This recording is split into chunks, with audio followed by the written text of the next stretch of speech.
All right, welcome to another episode of Off the Chain, where all sorts of people will tell us their supply chain stories. My name is Eddie Davila, a supply chain instructor at Arizona State University, and today my guest is Kurt Knapp. Kurt Knapp works at Starbucks. Actually, Kurt, why don't you go ahead and tell them a little bit about sort of how you got to Starbucks and tell us about yourself. Yeah, so I'm a graduate of Arizona State University, going on 3 years ago now that I graduated. I was undergrad supply chain and finance major, so took Eddie's class just like everybody else. Um, and then my junior year, I took an internship at Starbucks in the international transportation group there. Had a great experience, loved working with the partners and everybody in the building, so decided to come back full time and was lucky enough to receive that offer. So I worked for 2 years in the demand forecasting group, working on fresh food and lunch. So great experience there. A lot of Excel modeling, a lot of in-depth business analysis, stuff like that. And then most recently moved over to support projects on our transportation. So again, a lot of analysis, some more in-depth financial modeling, as well as gotten to work more closely on the environmental side of things. Starbucks is a very important part of many people's lives. So can you break down a little bit so everybody can understand how, you said that you were working with, what was it again? Fresh foods Yeah, and, fresh food and lunch. yeah, what are the sort of the different categories that you break things down into, and sort of how are they different? Yeah, so on our overall in our planning organization, we're split into kind of beverage is one big piece. Obviously, coffee is its own entire chain to support not only our roasting, but as green coffee as well. And then we have kind of a food and lobby portion. So that would support the lobby side is focused on merch and packaged food. And then our food team is split into really breakfast and lunch are our two main food categories at this point. Um, and so on the lunch side, we have a variety of different options. So some are fresh options that are, made daily in kitchens, delivered to stores, refrigerated, and then sold to customers. And then there's some on our frozen side where, those are going to be more what you would think of as standard in a QSR type restaurant, where they'll be delivered to stores, where they'll then be, finished and served to customers. So a lot of differences in the supply chain between the fresh and the frozen side. And I worked a little bit on the frozen side, but mostly on the fresh with our kitchens. And so, when you're thinking about the supply chain on one side, on the frozen piece, you're thinking about all the kind of standard things, the inventory, cycle counts, turns, all of that. Whereas the fresh food side, there's, almost no inventory because everything's, 1, 2, 3 day shelf life. So you're trying to get stuff in and out as quick as possible. And you're dealing with a lot of, raw produce. You're dealing with a lot of things like romaine lettuce and the issues that surround that. And so it was really unique to come into that kind of as a first look into supply chain because, all the things we learn in class around the inventory and manufacturing space don't really apply or apply in a much different way. So it was a great spot to learn for sure. And what are the, everybody knows Starbucks. So when people find out that you work at Starbucks, I'm sure that they all have questions. What are some of the most common questions people ask you? Um, if you're a regular customer, we almost always hear, "Oh, I loved this one thing you had, 2 years ago, 3 years ago. Why'd you take it away?" That's a super common one. Um, and it's kind of funny because everybody's got something a little bit different, but um, And so, yeah. so what is, are there a few answers to that? Why do some of the things that people love go away? The kind of half joking response is always, well, if they're like, "Oh, I bought it every day. I love that sandwich or I love that drink. Why'd you take it away?" And it's like, well, if you bought it every day and 10,000 of your closest friends bought it every day, then we probably wouldn't have gotten rid of it. So um, that's kind of the half joking response. But it is. Everybody's got their favorites, but it's what we can be the most efficient at. It's what we can support the most customers with. So uh, the volume at Starbucks always surprises me. Even working here for a few years, of just how big and how massive something has to be for it to be successful. Are there some things that are actually maybe so successful that it's not an issue of sales, but rather an issue of your supplier being able to keep up? Oh yeah, all the time. So, as a demand forecaster, one of the hardest things that you do is work on new launches. So, forecasting a sandwich day in and day out, it may not change week to week more than, less than 1%. And obviously you have some seasonal trends, and you've got your promos and things like that you'll account for. But the tough part really is the new items. And so it's, if you're launching not only a new item, but a new platform, like say the sous vide egg bites when those first came out, hadn't done anything like them before. So, what's your starting point? Is it going to sell like your best sandwich, your worst sandwich? A lot of times we'll launch, maybe a meat option and a veggie option. So what's the play between those? Is it going to be 60-40, 50-50? So what was just to kind of stick with one item, with the sous vide egg bites, how did that come out? Like, was it more than you expected, less than you expected? Was there a gradual growth? How'd that work? Yeah, in breakfast, you're breaking up. Can you start that again? Even both ends of the spectrum. We've seen, sous vide egg bites where we've got, so breakfast is, one of our most popular categories. And so we've seen both ends of the spectrum on sous vide egg bites. I think we've had 3 or 4 flavors come out now. Very, very popular item, has done very well for us. I don't think we expected it to do what it's done from the beginning. So that was, kind of a panic, kind of a how quickly can we pump this out? And, the lead times associated with all of those, and some of the complexities of a food supply chain beyond a standard manufacturing supply chain. And then we've had other items, which I'm sure nobody listening would ever remember that we had, but that we thought were going to be, the next great big thing, and just totally tanked and, never picked up steam. So, we've got a range, especially on like things like breakfast and lunch. We've got a pretty good range where we feel comfortable. But, our lower performing items could do, or, half or a tenth of what our higher performing items do. And that kind of range isn't helpful for anybody. So it's really just, getting your best guess, getting everybody in a room, collecting all the things that we think will impact it, and then just getting everybody on that one forecast. Can you give us a little bit of an idea of how, because, you're really working on trying to figure out how much something is going to sell, especially in the case of sous vide egg bites that you've never sold before, and trying to sort of meet demand, not have extra stuff sort of sitting around. How different is it launching a new food item versus launching a new drink item, let's say like the nitro cold brew? Well, so beverage obviously is our, kind of our main product. So their volumes are far and above kind of what our food products are. But in beverage, you may have a lot more leeway with the types of components that are in it. So if we're launching, say, nitro cold brew, there's a couple things that'll go into that. We need to make the cold brew, which has been, is a process that's actually done at the stores every day, and is pretty time consuming.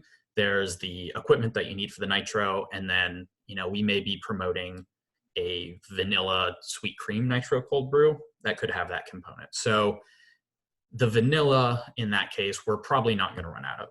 It's a popular syrup. We've got a lot of it. Our supply chain is built to handle, large amounts of that moving through it. But the cold brew at the store may not. So in the beverage side, you're really focused on what the components are, as well as how much is going into each one.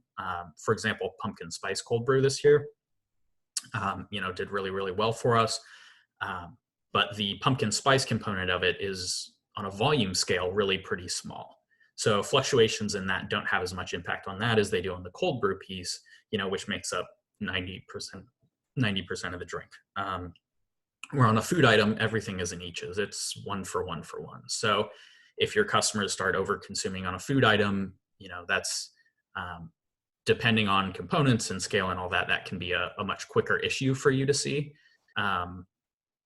But, we've seen all variations on the beverage side as well. We've seen things that we launched and no longer have after 6 months. And then we've seen things like unicorn frappuccino that totally blew us out of the water and nobody could get their hands on. And are your stores, are they replenished daily or every few days on the food side? Actually, I guess there's food, there's the cups, there's the coffee. So I guess that's a bigger question than I even realized. Yeah, so our whole network is pretty flexible, and just again, given the range of volumes that we see in stores, we have to be able to support everything from daily and even more than daily delivery, to once a week on some of our remote stores. So we really have two kind of connected networks. We've got we call them regional distribution center, where we've got much fewer of them, but they're much larger. They're ambient. They store, pretty much everything in our portfolio. And then we've got a set of much smaller warehouses that are much closer to stores that have 3 temp zones, so they can handle chilled and refrigerated, or chilled and ambient and frozen. And so most stores in our network will get a delivery from both of those centers on some varying level of frequency. From again, our roasteries get multiple deliveries a day, up to once a week for some of our Alaska stores, something like that. Wow. Okay. And then I was, in my class, and you were there at one point. We discuss coffee a lot, just because it's something that the students sort of see that supply chain in front of them every single day. But we specifically use Starbucks as the company we talk about in the area of sustainability, and we use a cafe practices case, Stanford case from a few years back. And some of the things that come out of that are how Starbucks has sort of initially built this cafe practices program to benefit the farmers, to hopefully have better quality coffee, in a more reliable source of high quality coffee. And at the same time, it actually should allow Starbucks to also understand their supply chain, their supply base better, to know who their best suppliers are, so that they can sort of learn from them, and also to assist the suppliers that maybe need a little bit of help. Now you've worked there, so you probably see this at so many other levels, and that case is a little bit old, so there's probably been a lot of changes. What do you want to tell us a little bit about cafe practices, and maybe sustainability as a bigger issue? Yeah, so sustainability at Starbucks has been going on, I think, since we've started to be a company. Cafe practices has been around in some form or another for I think as long as we've been buying coffee. We've been trying to buy it the right way, is kind of what we like to talk about. And whether it's cafe practices or something else, that's really what's important, is doing it the right way for the farmers, for our customers, and for the environment. So it's been really interesting to see, and not only that on the coffee side, but we have similar programs for our finished goods, and anything that we source, we try to source the right way. But specifically through the scope of sustainability, it's been really interesting, and some recent developments are in, I believe it was 2014, we bought a coffee farm in Costa Rica called Hacienda Alsacia. So it's actually open to the public now. If you're in Costa Rica, you can go and take tours. But one thing that's really been cool about that is we've got coffee agronomists on staff who have been able to kind of take over that farm and run it in a sustainable, fully 100% cafe practices format. And so we've been able to, directly measure, what does that do for output? What does that do for your water usage? What does that do for your fertilizer usage, and all these kinds of things? And I think it just supports what we've always known on the sustainability side, that it's a great program. It does what it's supposed to. It increases yield, and does all these other great things for the farmers and environment. And when we released our 2018 environmental impact study just a few months ago, and kind of, with Kevin's push to reduce and become a resource positive company, there's a slide in there specifically referring to what the cafe practices impact on our coffee supply chain has been. And it's reduced it by about half in terms of carbon output. So if we didn't have cafe practices, our carbon impact in the coffee side would be almost double what it is today. So, just all these things, I think, and all the information I've been able to see inside as a partner has really validated, what you hear as a student and what you see in the cases. You've always kind of got that feeling of, is that really true? Is it really as good as they say it is? And you And I mentioned think it's Kevin, actually and better. Kevin's your boss. Kevin is who's Kevin? CEO. CEO. Yeah. Just want to make sure everybody knows. And just to give everybody an idea, you're trying to produce or source coffee and deliver it to the consumer. How much coffee is Starbucks purchasing on an annual basis right now? I think the number that we usually talk about is we're about 3% of the world's coffee that we buy.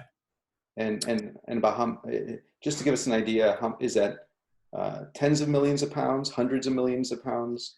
I don't actually know that number off the top of my head. Yeah, okay, I've heard 300 to 400 million pounds of coffee in the U.S. alone, and I'll never forget. On one of my trips to the headquarters out there, I think his name was Aaron Robinson. Is that his name? Yeah. And he gave a presentation. It was great. It was fabulous, and he said, in order to grow 1 pound of coffee, that it takes one tree, and that tree is really only producing coffee, high quality coffee, for 10 to 20 years, depends on and it depends on how it's taken care of. So it's really about, on the one hand, it's about businesses trying to be more sustainable, but it's really about your business as well being sustainable, because you need to do things efficiently, you need to do things well. And are you finding that outside of the ecological environmental benefits, what are sort of the benefits that your investors like and that your managers like, by diving deeper into this? Because I believe you guys are going even deeper into sustainability right now. Yeah, and I think one of the things that really spoke to me was one of our supply chain leaders was talking about it, and he actually he's our SVP Hans. He took a 6-month kind of semi-sabbatical from his role leading our supply chain to do this work on what we called Project Lorax, and really do an end-to-end study of our environmental impact and how do we fix it, basically. And it kind of lines up with the whole reduce, reuse, recycle thing that you hear a lot when you're talking about sustainability. And there's a reason that reduce is first, because, and I think you said it really well in your class, the most efficient supply chain, we wouldn't make anything, wouldn't move anything, wouldn't buy anything. If you just do nothing, you're creating no carbon emissions, you're wasting no water. But obviously that's not possible. But, how do you, with putting out the same output, how do you reduce the inputs that go into it? And the great thing about that from both a business perspective as well is, when you're reducing things, you're also reducing cost. So what we found a lot of times is, especially like on the transportation side, for example, if you make a change that helps you out environmentally, it turns out, it also helps you cost-wise, because you're trying to do less, move more goods with the same amount of fuel or with the same amount of trucks, whatever it may be. So really there seems to be a lot of talk of, oh, this is going to be super expensive. This is going to be, some crazy push. And there are things that take money and investments, like the next generation cup challenge that we're behind. And, how do we fix that problem? But there's a lot of pieces and still a lot of things that we can fix and get more efficient at in the short term and right now that would have, a pretty positive impact overall. So, yeah, this work is a really big priority for everybody at Starbucks. One thing I think about is, well, and I see students come up and ask me, and just in general, people, there's a lot of folks that are really passionate about sustainability, and they're really into reading everything about this. And they'll say things like, well, we know that these straws are bad. We know that this is bad. We know that and why don't we just change it? Why don't they just get rid of it? What are the difficulties between understanding what is an issue and trying to fix that issue from a supply chain perspective? Yeah. Man, this brings back memories. I was working on a team for a while that worked on, so I forecasted the food packaging as well for a point in time. And so within the food packaging space, we have the sustainable food packaging space.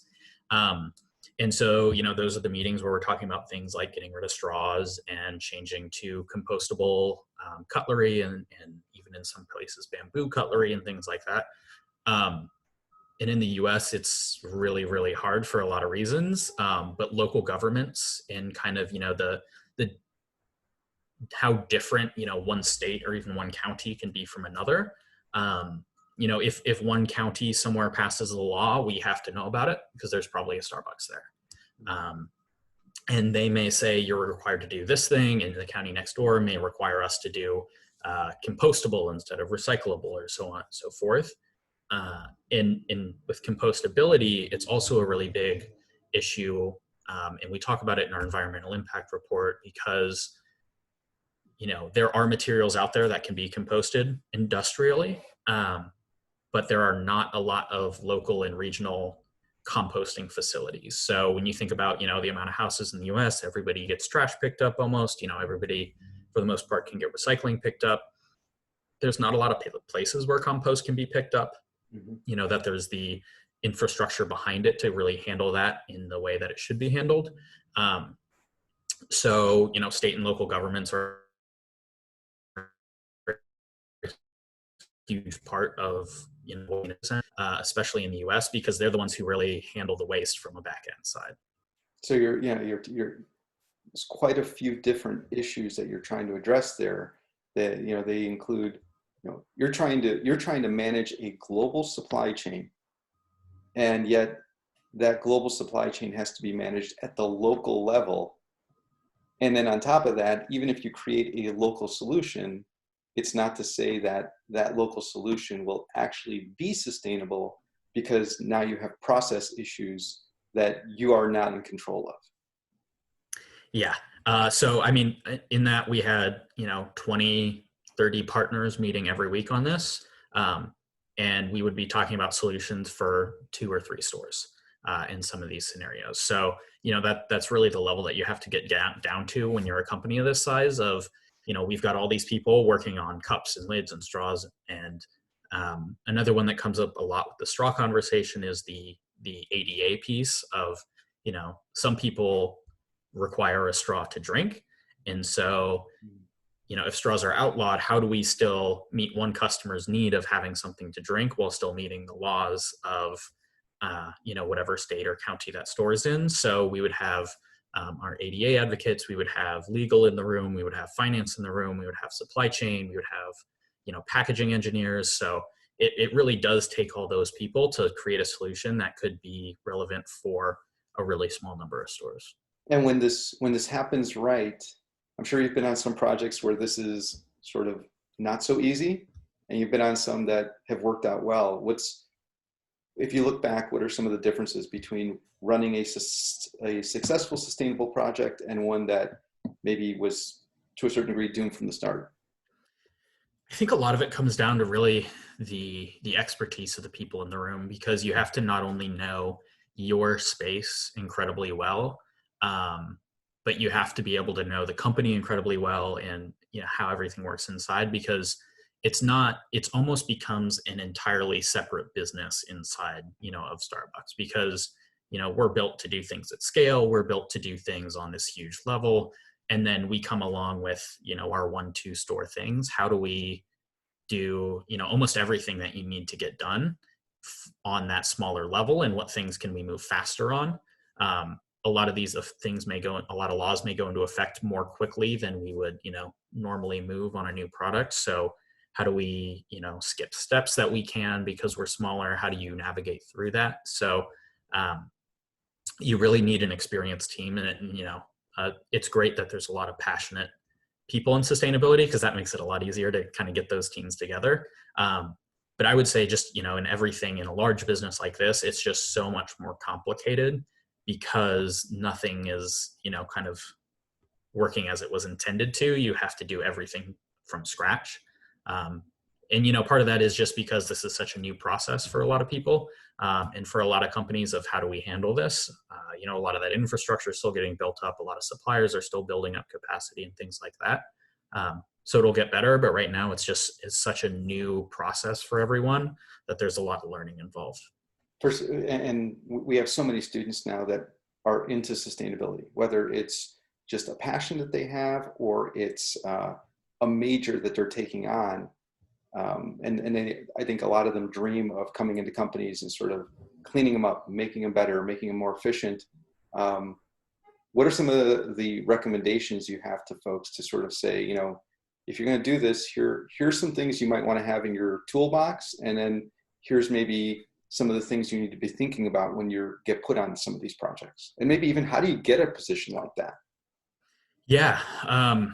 I think some of the most important skills, if you really want to get into a company and make change like that, is, you know, you're going to get a lot of no's. You're going to get a lot of no, we can't do that. You're going to get a lot of, you know, it's more expensive, or this isn't the way we've done it, or we can't do it for this reason or this reason. And it can be tough a lot of times just to keep pushing through those. And, you know, a lot of these changes will come down to, you know, somebody at the highest level of the company. So, you know, you're going to be giving presentations to vice presidents. You're going to be giving, you know, building financial models, and you're going to be working with people all across the company. So, you know, it's all the skills that you need to learn for a regular, you know, day in the life supply chain job are just so much more magnified,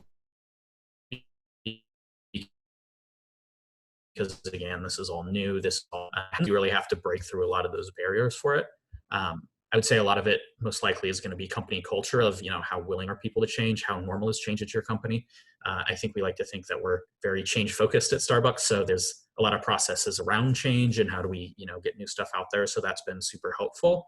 But yeah, you really just need to be passionate about it, and find, you know, the right people who will help you. Luckily, there's a lot of great passionate people at Starbucks about sustainability. So it's a great team to work with. But again, you're going to run into a lot of things of, we can't do it for X, Y, and Z, and you really just have to keep pushing through those. And you probably have to understand people's levers too. You know, you may be passionate about the sustainability portion, but they're interested in the consumer experience. That person's interested in inventory control. That person's interested in legal, and being able to understand you're convincing these other people of something that you're passionate about. It requires you thinking differently, probably. Yeah, for sure. You know, if you're presenting to somebody in finance, you know, tell them what they care about, tell them how it'll impact their P&L. And if it's, you know, what I've learned is it's not, nobody has said no because it negatively impacts their space, but you have to show them the value of it. You have to say, hey, it costs this much more, or it's, you know, this is the consumer experience, and it may not be exactly what you wanted, but, you know, it's right here very close, and we see a massive gain over here in this area. So you really just have to be able to sell the benefits, and then, you know, tell people straight up, hey, this is how it impacts you, whether it's positive or negative, but this is the real reason we're doing it. You know, this is what we're focusing on. This is what the company cares about. But yeah, you can save a lot of time if you tell somebody exactly what they care about, or exactly what questions they're going to ask right at the beginning. People skills always help. You know, I'm going to get you out of here on this question. Today is Thursday, March 24th, 2020. We're in the middle of the COVID-19 disaster issue, whatever you may want to call it. Let's talk about sustainability. How difficult is being a sustainable organization in this period of time? And do you see anything sort of getting better or worse because of the scenario we're going through right now?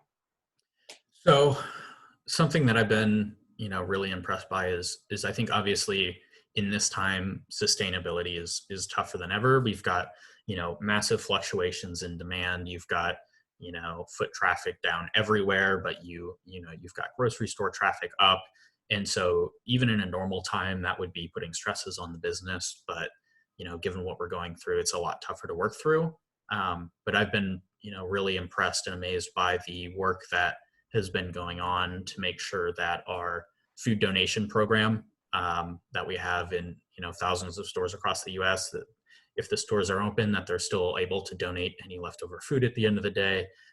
We're working through what donation looks like of, you know, several different clean, what does it look like for cleaning supplies? What does it look like for bottled water? What does it look like for this? So it is, this is the hardest time to be doing those donations and, making sure nothing goes to waste, because that's a huge part of sustainability as well. But I've been really, really impressed by a lot of work that partners are doing to keep that going and really step it up during this time. Cause this is when it's needed most.